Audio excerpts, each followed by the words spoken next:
Hey everybody, I can't remember the last time I reviewed a game on here, but for this, I absolutely had to, guys. So today, we're reviewing Final Fantasy VII Remake for the PlayStation 4.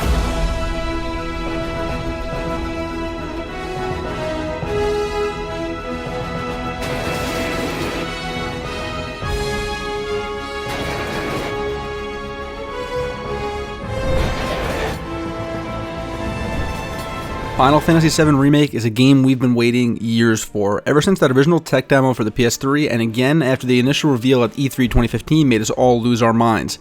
After blowing all our minds, they made the dreaded announcement that VII Remake will be the first in a multiple game series, that it will take place only in Midgar, and a lot of us assumed they were going to milk FF7 for all it's worth and got a little deflated. But let me tell you, just Midgar was a 40-hour long experience for me that gave me the same feeling as playing the original for the first time. This is a complete experience that completely justified Square Enix's risky approach with separating the game. They took Final Fantasy VII and made this new experience that was amazing from start to finish. So let's get into it. Why did I love it so much? So let's start with the story. This is the same story a lot of us grew up with, modernized for a new audience, as well as some things thrown in to keep old fans guessing.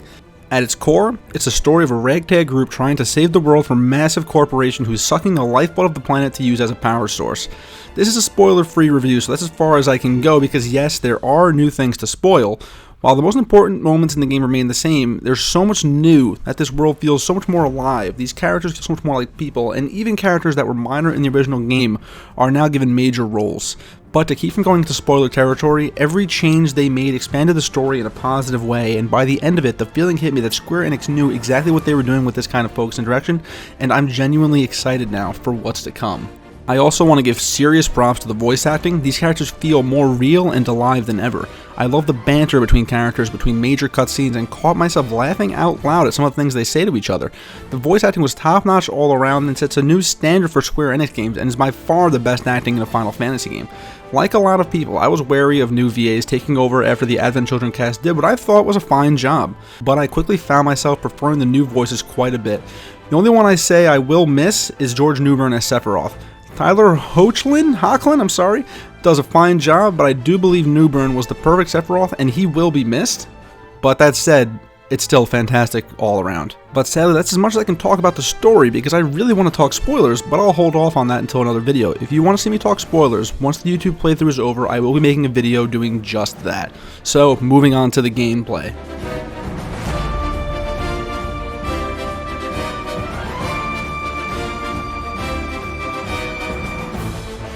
Final Fantasy VII Remake has the best RPG combat system of any game I've ever played. Full stop. Square Enix, I am begging you, make this combat the standard for Final Fantasy in the future. It's perfect. We're done. We've hit the peak. I love it so much. It's that good. So to summarize, it combines action combat akin to Kingdom Hearts with classic turn-based combat in an incredible way. At its heart, it's two main buttons, square to normal attack, triangle to do a unique action, and both of these build up an ATB meter which allows other actions to be taken. This starts out fairly simple, but as you get new weapons, you get new abilities that cost the ATB meter. These are where you do the real damage, and don't even get me started on the new materia system. It's almost exactly as it was in the original game, and I absolutely love that they kept this intact. They also incorporated the stagger system from 13, which a lot of people can agree that was one of the better parts of 13's combat system, as where you do certain moves you build up a meter. When that meter is filled, the enemy crumples and the player can do some big damage. This only ramps up even more once more party members join, and especially in the boss battles. This game's boss fights are a highlight for me. Each one is a unique enemy with unique mechanics and unique strategy. They're incredibly challenging, and I love developing my strategy to take each one down. My favorite boss in the game is also the one I had the most trouble with. When I first approached it, my ass was thoroughly destroyed to the point where I had to back out, fully reassess my strategy, and utilize the full capabilities of this combat system, and getting so into it, coming up with what I thought was the perfect strategy, I still only won by the skin of my teeth. Moments like this are exhilarating, and I'll be looking forward to them every time I replay this game. I also really like the utilization of summons in this game. It's no secret they're in the game, but I'll still only show Ifrit since he's the only one shown in early trailers. But the way summons work, they will only be summonable if they can physically fit in the location. Like for example, if you're fighting in a confined space, you can't exactly summon Ifrit if you're poking out of the roof. However, in every boss battle you can summon once. At first I thought this was random, but no, once a character is either in a struggle state or the boss gets staggered, you get the option to summon. They'll fight with you a little bit and you can give them direct commands, but once their timer runs out or the the character that summons them dies, they'll do their iconic summon attack that we all know and love, and these are amazing. This system is basically what 15 wanted to do, but done correctly, since you can equip summons and the player has full control over when they pop out and which one pops out, as long as the criteria is hit, of course. I can gush about the combat all day, but let's move to the graphics and presentation. This is a remake after all. We all had high expectations, and goddamn did they deliver, with a few complaints. First and foremost, this game's graphics are incredible. The character models look better than Advent Children, and the quality holds true for most. That said, background NPCs or side quest givers are clearly not on the same level as the main characters and enemies. It didn't bother me much, but it was noticeable. Also worth noting is the texture issue everyone is noticing. So this game has a 100 gig install before starting. Depending on your hard drive, those sweet 100 gig textures may not load in very quickly, which leads to some insane popping. This, in my opinion, is a glitch, and I fully believe will be patched out. This game adamantly avoids loading screens during chapters, and this may be a downside of that. Every now and then, Cloud slows down to a walk to let the game load. This, I believe, can be mitigated by a fast SSD or the inevitable PC release. There were only a few times this took me out of the experience, but it was noticeable enough to mention. I hope it's patched. If not, it doesn't ruin the game, but some textures are distractingly low res. That negative out of the way though, the game looks amazing 95% of the time, low res textures or no, and a lot of that goes to the lighting.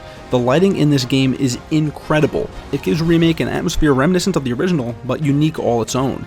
I want to give a shout out to the towns. These places just completely feel alive and look better than I ever expected them to. Like the second chapter 2 begins and I look up at the steel sky of Midgar at night. Just pick my jaw up off the floor. This world looks bigger, better, more alive than ever, and they nailed it in a way I never imagined modern Square Enix could. But enough gushing about the graphics, let's gush about the music, man. I'm not kidding when I say it. This is the best soundtrack in any video game ever.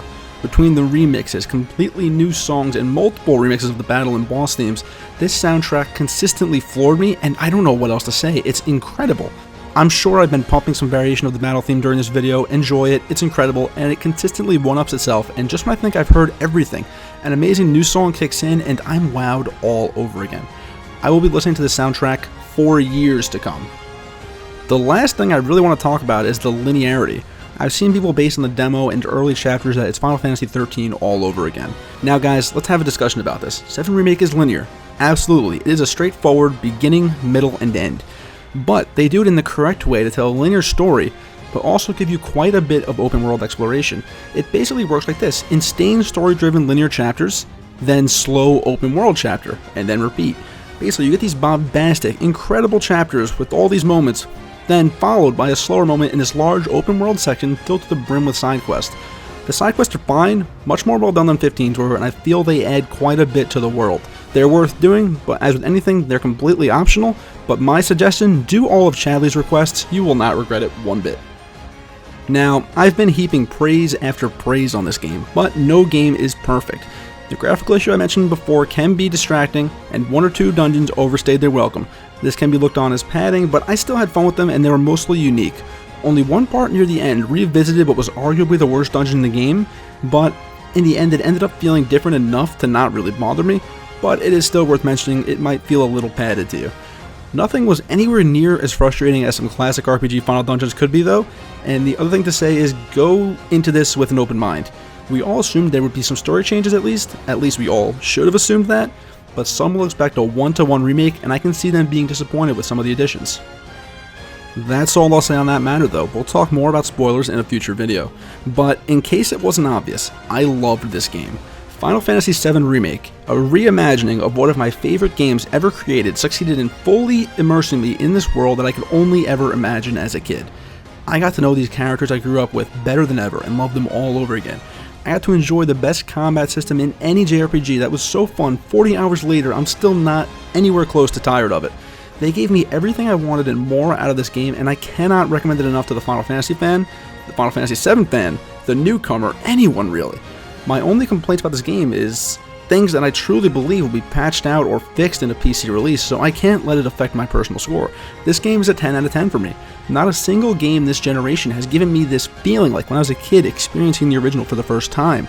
All I want to do is talk to people about it, play more of it, and now the excruciating wait for the sequel begins.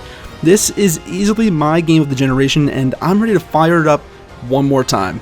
Guys, if you enjoyed this video and want me to do more reviews like this, more Final Fantasy content, it's coming, man. I'm still hyped beyond belief, so guys, subscribe. There's going to be more coming. Thanks for watching, everybody, and I'll see you guys next time.